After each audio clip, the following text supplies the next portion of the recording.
Yes, poles. Okay, सो एक और type की फील्ड्स होती हैं, या आप कह सकते हो ऑब्जेक्ट्स होते हैं जिसमें आप पोल्स की बात करते हो। कौन से होते हैं, लाइक जो अट्रैक्ट ग्रेविटेशनल करते हैं? फील्ड ऑब्जेक्ट, है। ऑब्जेक्ट कोई जिसमें पोल्स होते हैं, नॉर्थ पोल, साउथ पोल। अच्छा, मैग्नेट। Magnet, right. सो हाँ हाँ, जी।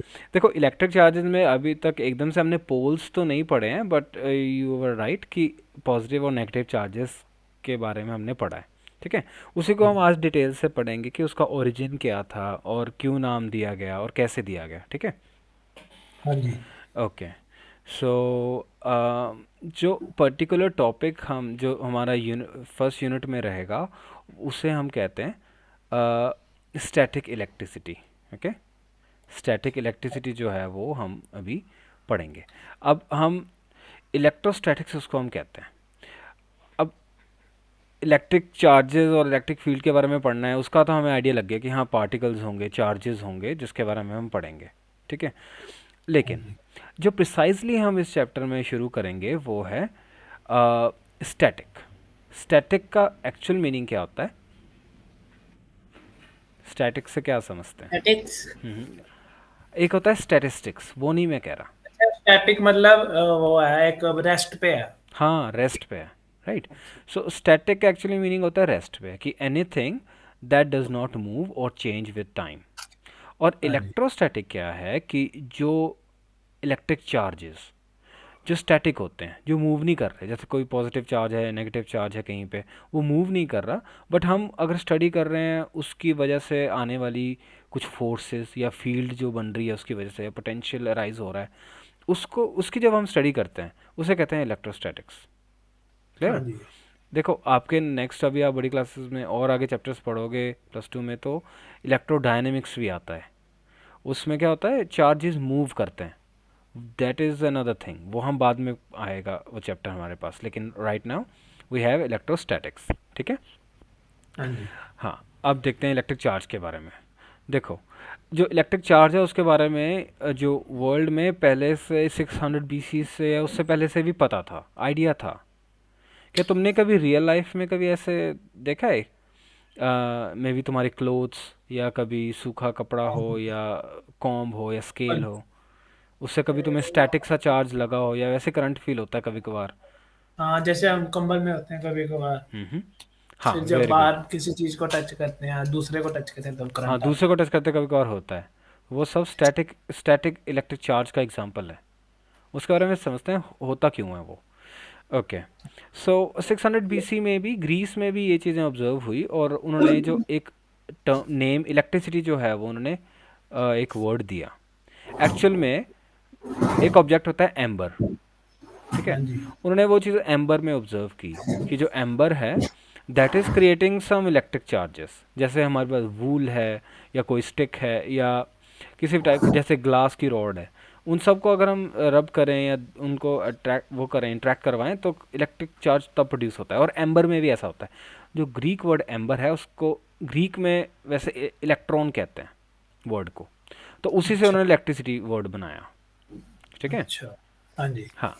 अभी हम देखते हैं कि ऐसे कई पेयर्स होते हैं मटेरियल्स के वर्ल्ड में, हमारी डेली लाइफ में, जो जिनको अगर हम रब करें एक दूसरे के साथ, तो वो जो है वो उनमें चार्ज आ जाता है, स्टैटिक चार्ज उनमें आ जाता है। ठीक है, जैसे कि हाँ। इस ए एग्जांपल में देखना, जैसे कि दो ग्लास रॉड्स हैं, शीशे की रॉड्स हैं दो, उनको अगर आप वूल के साथ या सिल्क क्लॉथ के साथ रब करते हो, ठीक है, अब दोनों हाँ को, जी। दोनों रॉड्स को रब किया है, तो उनमें कोई ना कोई चार्ज आ गया होगा रब करने के बाद। लेकिन अब दोनों रॉड्स को आप एक साथ ला रहे हो ना, तो वो रॉड्स एक दूसरे को रिपेल करेंगी। जैसे ए ए एग्जांपल में आपको दिख रहा होगा यहाँ पे। ठीक है, इसमें पॉजिटिव लिखा हुआ है, इसमें भी पॉजिटिव लिखा है, दो रॉड्स एक दूसरे को रिपेल करेंगी। और जो दो वूल्स हैं, या जो सिल्क क्लोथ्स जिनसे जिनसे हमने रॉड को रब किया था, वो हाँ जी। वो भी एक दूसरे को रिपेल करेंगी। अच्छा। हाउएवर, द ग्लास, जो ग्लास रॉड है और जो वूल है वो एक दूसरे को अट्रैक्ट करेंगी। ठीक है, तो हाँ। ये चीज़ ऑब्जर्व हुई। उसके ऊपर नेगेटिव चार्जेस आए थे, नेगेटिव और पॉजिटिव, है ना। हाँ, जो अब देखो दोनों रोड्स के ऊपर पॉजिटिव पॉजिटिव थे, तो इसलिए वो रिपेल कर रही थी, और दोनों सिल्क क्लोथ्स के ऊपर भी नेगेटिव नेगेटिव थे, तो दोनों एक दूसरे को रिपेल कर रही थी। बट ग्लास रॉड और सिल्क क्लोथ एक दूसरे को अट्रैक्ट करेंगे। ठीक है। ठीक है। ओके। सो इसी तरह के एक्सपेरिमेंट्स के साथ उन्होंने कंक्लूड किया कि यहाँ पे जो है दो काइंड की जो है वो चार्जेस हैं, दो काइंड के ही हैं सिर्फ, एक पॉजिटिव होगा एक नेगेटिव। वो देखता हूँ, बताता हूँ मैं आपको कि कैसे वो नाम रखा गया। अब देखो, अ, अब ये इन सारे ऑब्जेक्ट्स जिनमें इलेक्ट्रिक चार्ज आ रहा था उनको इलेक्ट्रीफाइड कह देते हैं कि हाँ वो दे आर इलेक्ट्रीफाइड। नाउ अगर कोई इलेक्ट्रीफाइड ग्लास रॉड, उसको आप सिल्क के पास लाते हो तो वो क्या करता था, अट्रैक्ट करता था, हाँ जी, अट्रैक्ट राइट, होता है। अट्रैक्ट करता था ना। बट अगर आप उसको रखे रखो तो फिर वो अट्रैक्ट करना बंद कर देगा। ओह, ऐसा क्यों? वो उसका चार्ज बदल जाता है? नहीं, सिंपली अगर बदल जाता चार्ज तो वो रिपेल करता। मैं कह रहा हूँ कि सिंपल वो अट्रैक्ट करना बंद कर देता है। यानी कि देखो, आप ऐसा तो है नहीं कि आप एक बार कंबल में जैसे घुसे हो, आप अगर कंबल में आप एकदम गए तो एकदम से स्टैटिक चार्ज पैदा होगा, एक दूसरे एकदम से करंट आपको हल्का सा लग सकता है एक दूसरे को टच करते हुए, पर वो क्या लगता थोड़ी रहता है, वो एक बार लगता है फिर बंद हो जाता है, राइट। सो तुम्हें क्या लगता है क्या हुआ होगा जिसकी वजह से वो बंद हो गया? उसके अंदर जो चार्जेस थे, मतलब रब जो करा था हमने हम्म। उसको सिल्क क्लॉथ से वगैरह वगैरह, तो वो मतलब टाइम टू टाइम वो वीक हो गए। हाँ, सो ये लाइन पढ़ो, the charge acquired after rubbing are lost when the charge bodies are brought in contact. Contact में आने के बाद वो जो चार्ज है वो ऑब्वियसली डिस्चार्ज हो गया। अच्छा। अब इससे हम कंक्लूड क्या कर सकते हैं, इससे हमें ये लाइन रीड करो, कोई भी करो रीड ज़रा, it just tells us. It just tells us that unlike charges acquired by the objects, utilize or nullify each other's effect. Therefore, the charges were named are positive and negative by the American scientist Benjamin Franklin and convention. The हाँ, charge on glass rod हाँ, or हाँ, cat is called positive, and that on plastic rod or silk is called termed negative. Negative. ठीक है, तो यही हुआ कि जब ऑपोजिट चार्जेस एक दूसरे के पास आए तो उन्होंने एक दूसरे को नलीफाई कर दिया कुछ टाइम बाद, तो फिर उसके बाद वो अट्रैक्ट नहीं करेंगे। ठीक है। हाँ जी। ओके। सो ये बेंजामिन फ्रैंकलिन साइंटिस्ट थे, बड़े इंपॉर्टेंट हैं ये, इनके और भी एक्सपेरिमेंट देखेंगे हम। तो इन्होंने ये चीज़ ऑब्जर्व की थी। उसके बाद नाउ अब समझने की कोशिश करते हैं कि मटेरियल बॉडीज़ में चार्ज आ कहाँ से जाता है, होता क्या है वो। ओके। हाँ। उससे पहले हम समझते हैं, जब भी कोई भी मटेरियल है वर्ल्ड में, वो किन चीज़ों से बने होते हैं? हम्म, किन चीज़ों से बने होते हैं? हाँ, वक्र वक्र चीज़ों से बने होते हैं, जैसे हाँ, कार्बन। हाँ, नहीं, all the matter in the world is made up from small particles. Small particles. कौन कौन से होते हैं? एटम्स। एटम्स होते हैं या मॉलिक्यूल्स, राइट। सो जो मॉलिक्यूल्स हैं वो एटम्स से बनते हैं, एटम को कंबाइन करके मॉलिक्यूल बनता है, और जो एटम्स हैं वो बेसिक हैं। उसके भी अंदर पार्टिकल्स होते हैं, वो भी आप जानते हो, बट अभी हम एटम्स पे रहते हैं फिलहाल। So okay. देखो, जो सभी नॉर्मली जो सारा मैटर होता है, जो आपके पास मटेरियल बने पड़े हैं आपके पास, वो इलेक्ट्रिकली ओवरऑल न्यूट्रल हैं, इसमें कोई लगातार चार्ज नहीं है कोई हम में। ठीक है उनमें, हाँ, बट उनमें चार्ज होता है, न्यूट्रल तो है, बट चार्ज होता है लेकिन बराबर होता है, अच्छा। बैलेंस्ड होता है। मतलब जितना आपके अंदर आपके मान लो आपके पास हैंड में कोई बॉल है, उसमें जितने भी मॉलिक्यूल्स हैं उसके सभी एटम्स जो हैं वो न्यूट्रल होंगे, क्योंकि उन सभी एटम्स में जितने इलेक्ट्रॉन का चार्ज है उतने ही, आपके प्रोटॉन्स का चार्ज है। सो वो अच्छा। बैलेंस हो जाता है। ठीक है। हाँ ओके। जी। अब जो है फोर्सेस हैं वो मॉलिक्यूल्स को एक साथ जोड़ के रखती हैं, कुछ फोर्सेस हैं, मॉलिक्यूलर फोर्सेस उनको हम कहते हैं। ठीक है। जैसे ग्लू काम करती है वैसे ही मॉलिक्यूल्स एक दूसरे से जुड़े होते हैं, हाँ जैसे जी। सरफेस टेंशन जिसकी वजह से होती है, और वो सारी ना एक्चुअल में इलेक्ट्रिकल होती हैं, चार्ज पार्टिकल की वजह से ही वो सारी पावर फोर्सेस पैदा हो रही होती हैं। चार्ज पार्टिकल जैसे कि इलेक्ट्रॉन एंड प्रोटॉन, उनकी वजह से ही बाकी सारी फोर्सेस पैदा हो रही होती हैं जो हमें दिखती हैं कि अच्छा। जैसे आप पानी को टच करते हो, अब पानी से जब हाथ निकालते हो तो सारा पानी निकल जाता है क्या, कि आपके हाथ में कुछ लगा रहता है? थोड़ा सा राइट, लगा थोड़ा रहता लगा भी रहता है क्योंकि वो लिक्विड है। है। अगर आप एक आप आयरन आयरन आप फीलिंग्स को उठा रहे हो फिर उनको छोड़ दे रहे हो, तो क्या आयरन फीलिंग्स आपके हाथ में लगी रह रही हैं कि या वो नीचे हाँ, गिर जा रही हैं? नीचे गिर रही है। नीचे गिर रही हैं, क्योंकि देखो अब सॉलिड और लिक्विड में भी फ़र्क है, राइट। उनकी मॉलिक्यूलर जो बीच में फोर्सेस हैं इलेक्ट्रिक चार्जेस की वजह से अलग अलग हैं। उस सॉलिड्स की ज़्यादा है, लिक्विड की थोड़ी कम है, गैसेस की और कम है, हाँ ठीक है। जी। सो इसकी वजह से एक अब सभी होगी न्यूट्रल बॉडीज़, लेकिन अगर किसी न्यूट्रल बॉडी को इलेक्ट्रीफाई करना है, हाँ जी। ठीक है, तो हमें क्या करना पड़ेगा, एक काइंड के चार्ज को, एक टाइप के चार्ज को निकालना पड़ेगा या ऐड करना पड़ेगा उस बॉडी के अंदर या उस एटम में, ठीक है। अच्छा, सो इसका मतलब है कि हाँ, मतलब न्यूट्रल, अगर तुमको नेगेटिव चाहिए तो पॉजिटिव चार्ज निकालना पड़ेगा। अच्छा। हाँ, हाँ, ज़्यादातर मेनली क्या होता है ना कि किसी बॉडी में से या तो आप इलेक्ट्रॉन निकाल लेते हो या इलेक्ट्रॉन उसमें ऐड कर देते हो किसी एटम में या किसी मॉलिक्यूल्स में। उसे हम कहते थे ना, आयोन्स कहते थे ना, हाँ केमिस्ट जी। आई थिंक हाँ, पढ़ा है हमने 9th 10th में। Ions and ions. हाँ, कैटाइंस एंड आयंस, तो वो वैसे न्यूट्रल होता है एटम या मॉलिक्यूल, लेकिन जब उसमें आपने इलेक्ट्रॉन ऐड किया वो नेगेटिवली चार्ज हो जाएगा, इलेक्ट्रॉन निकाल लिया तो पॉजिटिवली पॉजिटिव। चार्ज हो जाएगा, ठीक है। तो हम यही कह सकते हैं कि एक्सेस चार्ज हो जाए या डेफिसिट हो जाए चार्ज का, तभी हम बॉडी को चार्ज कहेंगे। ओके। अब सॉलिड्स में क्या होता है, कुछ इलेक्ट्रॉन्स जो होते हैं वो थोड़े कम टाइटली बाउंड होते हैं, मतलब उसमें जो इलेक्ट्रॉन्स हैं वो उतने उनका जो है वो एटम के साथ या न्यूक्लियस के साथ इतना ज़्यादा टाइटली बाउंड नहीं होगा, जिसकी वजह से अच्छा वो इजीली ट्रांसफ़र कर जाते हैं, अच्छा अच्छा अच्छा, ओके। ठीक है। हाँ, हाँ जी। अब उसी की वजह से डिफरेंस आता है। सॉलिड्स में भी कई होते हैं जो तुम्हें पता ही है, कई इलेक्ट्रिक बढ़िया कंडक्ट कर लेते हैं, कई नहीं करते, उस पर हम आएंगे। ओके। ओके। अब हम बात करते हैं, रुको, हाँ उन्हीं की बात कर रहे हैं अभी, ठीक है। अच्छा, कुछ सब्सटेंसेस ऐसे हैं जो इजीली ना अपने थ्रू इलेक्ट्रिसिटी पास करने देते हैं, एग्जांपल बताओ जिनसे इजीली पास हो जाती है गुड इलेक्ट्रिसिटी। कंडक्टर्स, जैसे वो क्या कहते हैं, कॉपर। हम्म।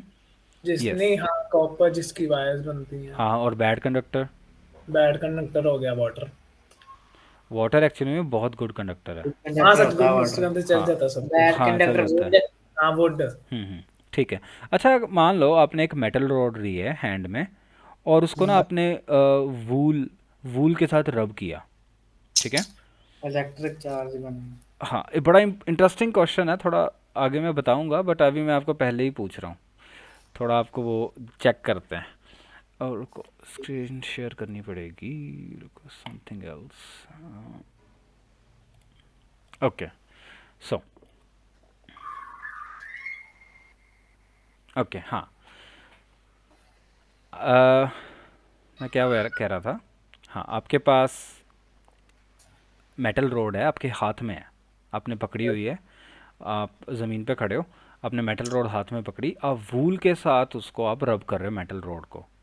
हाँ जी। अब हो क्या रहा है कि उसमें कोई चार्ज का साइन नहीं होगा, कोई ऐसा उसमें चार्ज, स्टैटिक चार्ज आ गया है वैसा कुछ नहीं होगा। लेकिन मैं कह रहा हूँ कि अगर आप एक वही मेटल रोड लो, लेकिन अभी उसमें ना वुडन हैंडल लगा हुआ है या प्लास्टिक का हैंडल लगा है, उसको आप रब करो, उसके मेटल पार्ट को हाथ नहीं लगाना, लेकिन उसको अगर आप रब कर रहे हो तो उसमें चार्ज आ जाता है। क्वेश्चन समझे? अच्छा। हाँ जी। हाँ, तो ऐसा क्यों है कि जब हैंडल लगा हुआ है तब उसमें चार्ज आ रहा है, लेकिन अब जब आप उसको बिना हैंडल के पकड़ रहे हो तो उसमें चार्ज नहीं आ रहा, क्योंकि रब तब करने से। तुम्हारी बॉडी के साथ कनेक्टेड होती है। हम्म। और नीचे मतलब ग्राउंड के अंदर चला जाता है सारा करंट, एग्जैक्टली, बॉडी के थ्रू।